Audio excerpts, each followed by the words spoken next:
وكل ما بنغوص أكتر في لعبة القوة بنكتشف إن اللي بيكسب مش دايما اللي باين. أوقات اللي في الخلفية هو اللي بيحرك المسرح كله. القوة مش دايما في النور، ساعات بتبدأ من مكان محدش واخد باله منه.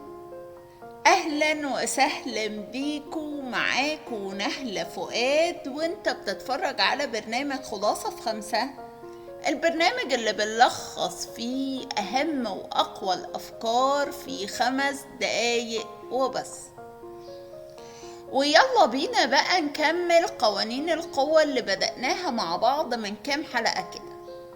وبداية حلقتنا النهاردة من القانون العاشر: ما تثقش في أصحابك كتير، استخدم أعدائك لو قدرت.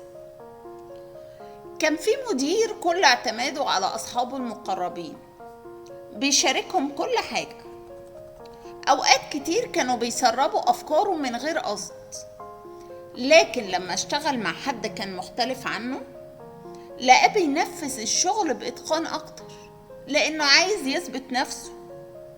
القوة مش في العشرة، القوة في إنك تختار بعقلك مش بقلبك.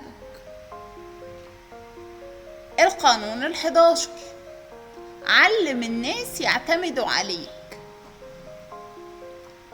في واحدة كانت شاطرة جدا في شغلها، لكن لما كانت بتساعد الكل محدش بقى محتاجها بعدين، فقررت تغير اللعبة، بقت تدي جزء من الحل مش كله، فتفضل دايما الورقة اللي محدش يقدر يستغنى عنها. القوة انك تبقى اساسي في كل دايرة تكون فيها. القانون 12: استخدم الصدق بس بذكاء مش بعفوية.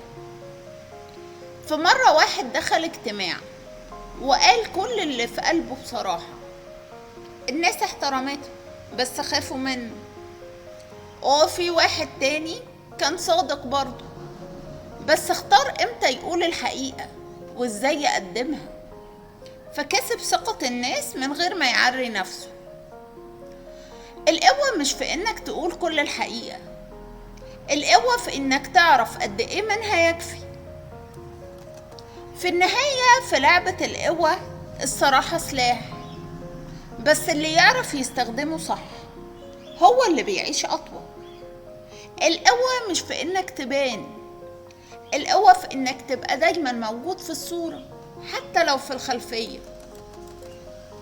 نصيحتي ليك في الحلقة دي: اتكلم بقدر، ساعد بحساب، وراقب في صمت.